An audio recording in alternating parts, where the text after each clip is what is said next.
Hello gang, good morning. Welcome back to another video. Terima kasih bagi yang dah subscribe YouTube channel aku ni, dan bagi yang belum subscribe, please consider to subscribe. Aku biasanya share berkenaan adventure travel, naik gunung, trekking, bicycle touring, dan sekarang aku ada juga buat cycling tips. Alright gang, so hari ni kita ke mana? Okey, beberapa minggu lepas aku ada share pasal best climbing route dekat Malaysia. Okey, ada 4 best climbing route dekat Malaysia, iaitu yang pertama Fraser Hill, yang kedua Cameron, yang ketiga Banjaran Titih Wangsa daripada Greek ke Kota Baru ke Jeli, dan yang keempat ialah Genting Highland. So hari ni kebetulan aku ada di Kuala Kubu gang. Okey, kita akan naik Fraser Hill. Alright. So hari ni kita akan buat salah satu daripada 4 best climbing route dekat Malaysia, iaitu Fraser Hill. Okey, teruskan untuk tengok video aku ni sampai habis. Kita kaya dulu. Yeah.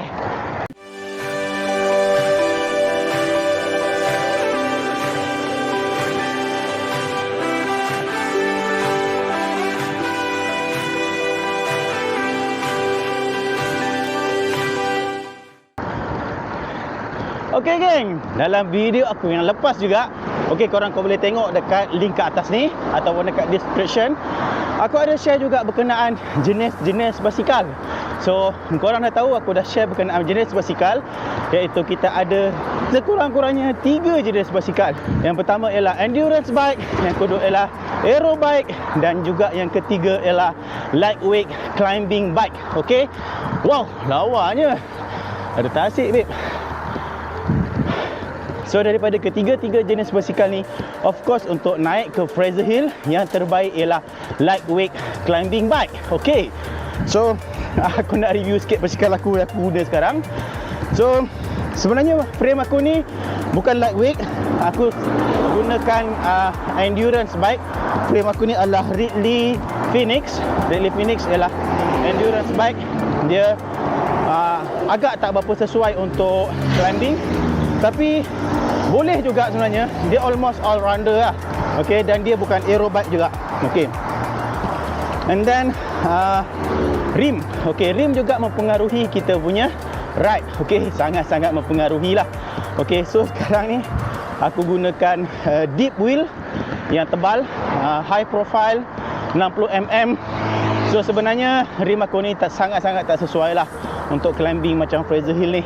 Sebab apa high profile rim macam yang aku guna sekarang ni tak sesuai? Sebab first kali dia berat. Untuk mendaki, untuk cycling dalam mendaki bukit, yang terbaik ialah lightweight climbing bike. Okay, lightweight bike, kenapa kita bagus untuk gunakan lightweight? Okay, teori dia mudah ialah disebabkan gravity. So basikal yang lebih ringan, dia akan memberikan advantage dalam kita punya cycling semasa mendaki. Okay, simple rule. Okay, so macam mana kita nak dapatkan basikal yang ringan? Salah satu caranya ialah dengan menggunakan rim yang ringan lah. Okay, rim kita perlu ringan. So high profile rim macam aku gunakan sekarang ni tak sesuai sebab dia berat. Okay, sebab dia berat banding dengan rim yang low profile, ataupun mungkin antara 25 sampai 45mm deep dia punya tebal dia. Okey, itu antara rim yang sesuai lah, sebab dia lebih ringan. Actually aku ada juga satu set sebenarnya untuk climbing wheel. Okey, aku punya ni agak low profile lah. Okey, Mavic Serum Elite. So tapi aku punya rim tu memang ada dekat member aku, so aku tak boleh nak guna pada hari ni. So aku guna je apa yang ada ni, walaupun dia tak berapa sesuai, aku hentam je lah. Nanti kita slow-slow kita sampai lawa geng tempat ni. Sungai kiri kanan tasik. Wah, memang cun. So untuk korang kalau nak naik bukit yang macam ni, okay, Fraser Hill, Genting ke mana ke, so yang terbaik korang pakailah lightweight frame dan juga lightweight rim. Okay, tak perlu gunakan rim yang tebal macam ni. Aku punya setup ni sebenarnya bagus untuk of course endurance, dan juga maybe untuk sprinting, sebab aku gunakan aero wheel macam ni. So aku hari ni kayu dengan geng. Hello. Ni kita punya grup pada hari ni. Berapa orang ni? 3, 4, 5, 6, 7, 10 orang. Alright, ini dah kuyek Pak Cik. Alright.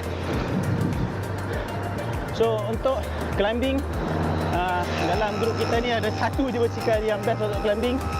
Basikal ni R3, Cervelo R3 dengan dia punya rim low profile Mavic Cerium.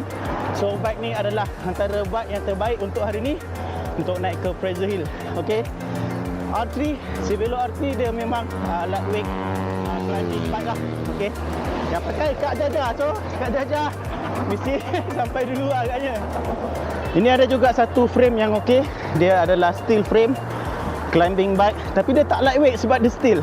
Tapi dia sangat bagus sebab dia very stiff lah.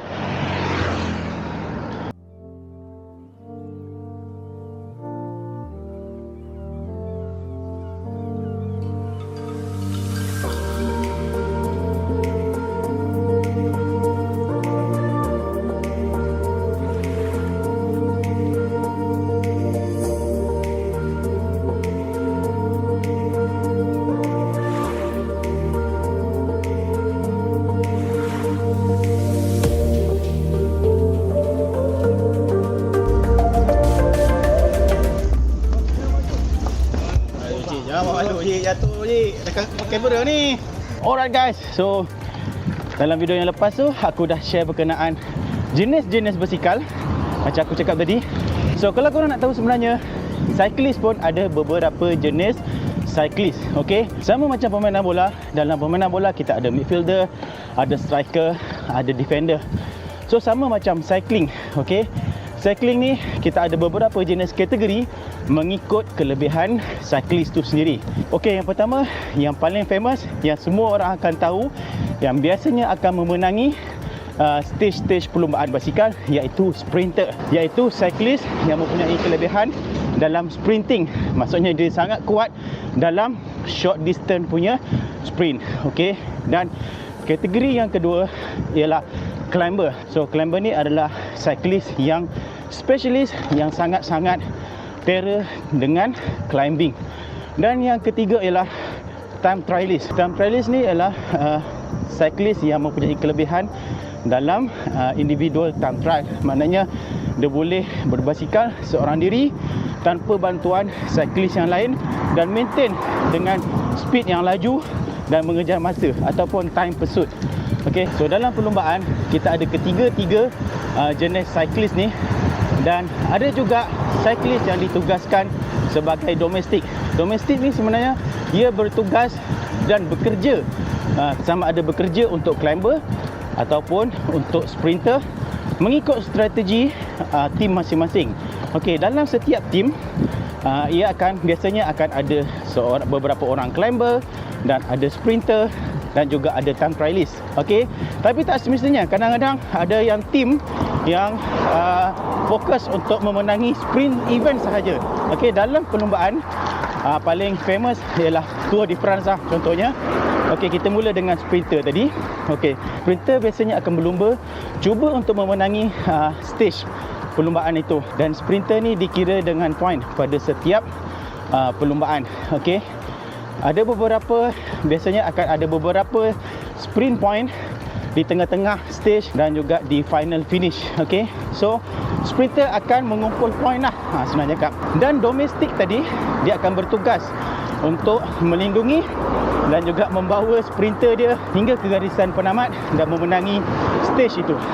Sama juga macam climber. Okey, climber juga akan mendapatkan point bagi setiap beberapa point di pertengahan stage. Okey, contohnya ada dalam satu stage tu ada beberapa bukit ataupun gunung, dan dia puncak itu akan dikira sebagai finish untuk climb tu yang dipanggil KOM ataupun King of Mountain. So mana-mana climber ataupun cyclist yang sampai di point untuk climbing tadi ataupun KOM tadi, dan maknanya dia akan memenangi point. Dia juga mengumpul point. Okey, so kalau korang nak tahu, sebenarnya dalam perlombaan basikal, dia bukannya hanya perlombaan untuk memenangi stage perlombaan itu ataupun yang menang di final finish.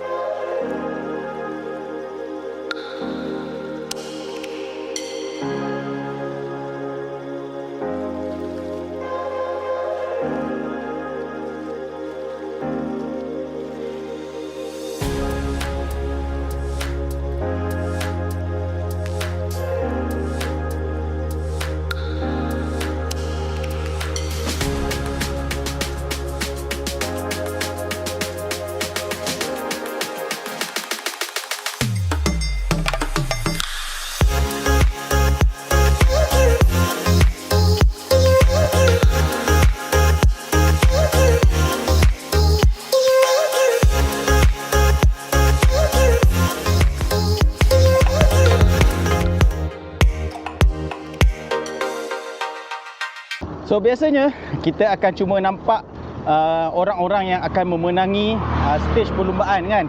So kita akan sangka, untuk orang yang tak tahu, dia akan menyangka dia lah yang akan memenangi perlumbaan tu.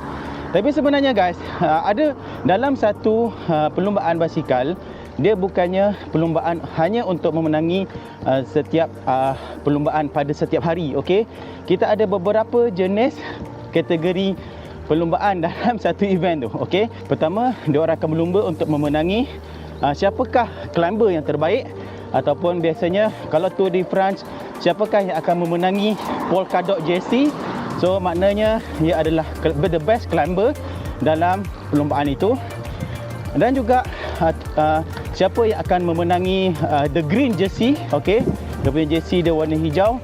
So ia adalah perlumbaan untuk memenangi siapakah the best sprinter dalam tour tu. Okey, dalam perlumbaan tu. So, dan juga yang satu lagi kategori ialah the best overall. Okey, the best overall dalam perlumbaan yang akan memenangi secara keseluruhan perlumbaan. Kalau dalam Tour de France, dia akan berlumba untuk memenangi the yellow jersey. Okey, jersey kuning. Contohnya dalam Tour de France tu sendiri ada 3 pemenang. Okey, ada 3 pemenang, iaitu pemenang kategori sprinter, pemenang kategori climber dan juga pemenang overall ataupun general classification. Okey, general classification ni bermaksud ia adalah pemenang overall perlumbaan ataupun pelumba yang memenangi perlumbaan dalam tempoh yang paling singkat antara kesemua pelumba. Okey, so kenapa aku cerita perlumbaan ni sebenarnya? Okey, sebenarnya aku nak explain tentang 3 jenis cyclist tadi, iaitu sprinter, climber dan time trialist. Okey, so ada 3 jenis cyclist. Okey, so penting juga untuk korang tahu 3 jenis cyclist ni. Sebab apa? Mungkin korang kena kenal pasti apakah korang punya kelebihan. Okey, mungkin selepas 2-3 bulan berkayuh basikal, korang akan mula perasan di manakah kelebihan korang. Okey, mungkin kelebihan korang dekat climbing, mungkin juga kelebihan korang dekat sprinting. Okey, so kita kena cari kita punya kelebihan dalam cycling ni. Okey, dan juga contohnya kalau korang ada anak, mungkin ramai mak bapak cuba nak terapkan cycling kepada anak-anak dia orang. So penting untuk korang tahu 3 jenis cyclist ni tadi, iaitu climber, sprinter atau time trialist. Dan mungkin daripada awal lagi korang dah boleh train anak-anak korang yang mana satu kelebihan yang ada pada dia orang ni. Okey, contohnya ni kat depan aku ada anak kepet. So sekarang mungkin dah beberapa tahun kot dia cycling. So sebenarnya dia kena kenal pasti apakah dia punya kelebihan. Adakah kelebihan dia dalam climbing ataupun sprinting ataupun time trialist. Okey, so kenapa korang kena kenal pasti kelebihan dia? Kalau korang serius lah nak cycling ataupun korang serius nak latih anak korang dalam cycling, kita kena fokus salah satu daripada kelebihan ni. Kita tak boleh main taram je geng. Semua cycling kita nak anak kita kuat ataupun diri kita kuat, biasanya kita boleh kuat salah satu saja. Okey, bukan semua kita boleh training sehingga kita mempunyai kelebihan dalam 3 jenis cyclist ni tadi. Okey, kecuali memang korang ada kelebihan yang sangat bagus, korang boleh masuk dalam kategori general classification, iaitu korang kena terror ketiga-tiga kategori ni tadi, iaitu climbing, sprinting dan juga time trialist. So katakanlah korang dah kenal pasti diri korang ataupun anak korang apakah kategori cyclist yang korang mempunyai kelebihan. So cuba fokus kepada kategori tu. Mungkin kalau anak-anak katakanlah dia mempunyai kelebihan dalam climbing, so sediakan basikal yang sesuai untuk climbing. Okey, maknanya basikal lightweight untuk climbing bike. Okay, so dia akan train diri dia sendiri dan juga fokus dalam dia punya kelebihan tu. Sampai satu hari mungkin ada orang boleh berlumba secara serius. Mana tahu one day kita ada bakat, anak kita ada bakat untuk jadi national cyclist ataupun pro cyclist. Alright. Dan macam itu juga, kalau korang dah dapat kenal pasti kelebihan yang ada pada diri korang ataupun anak-anak korang, so korang kena train lah. So katakanlah ada kelebihan dalam climbing ni tadi, kena cari route climbing. Selalu berbasikal, cycling di route climbing ni tadi, supaya diorang sentiasa train dan fokus. Okay geng, selain daripada training dan juga basikal yang korang kena sediakan setelah korang kenal pasti kelebihan yang ada pada diri korang ataupun anak korang, salah satu perkara lagi ialah korang kena bentukkan badan diorang yang sesuai dengan ketiga-tiga jenis kategori cyclist ni tadi. Okey, bermaksud kalau korang mempunyai kelebihan dalam climbing, so kita kena build up kita punya body, okey, dalam badan kita supaya mempunyai kelebihan dalam climbing. Bermaksud climbing biasanya kita perlukan badan yang kurus, yang lean, yang tidak terlalu muscular, okey, dan ringan. Okey, climbing ni ia perlukan orang yang sangat ringan, barulah dia mempunyai advantage dalam climbing. Okey, korang boleh tengok antara pro climber dalam Tour de France.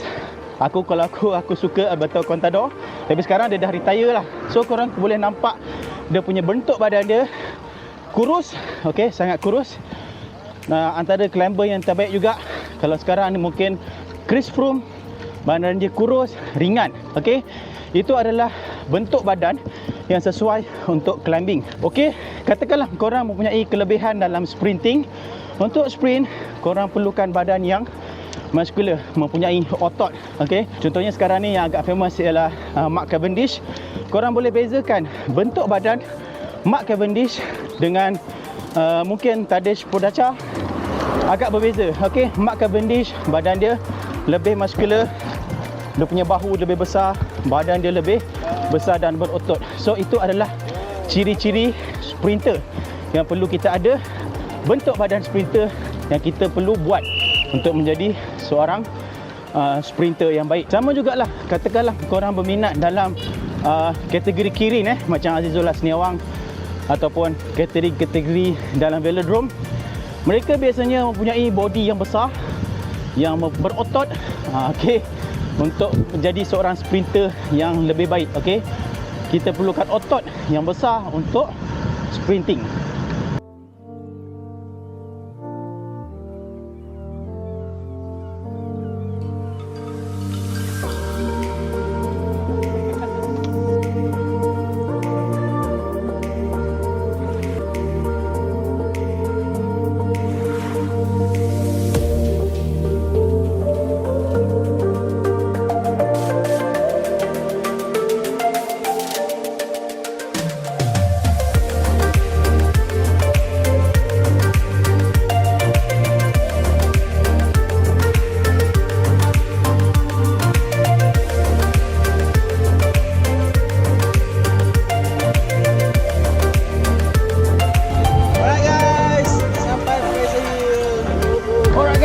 So, ini je sikit info yang aku nak berikan pada episod kali ini.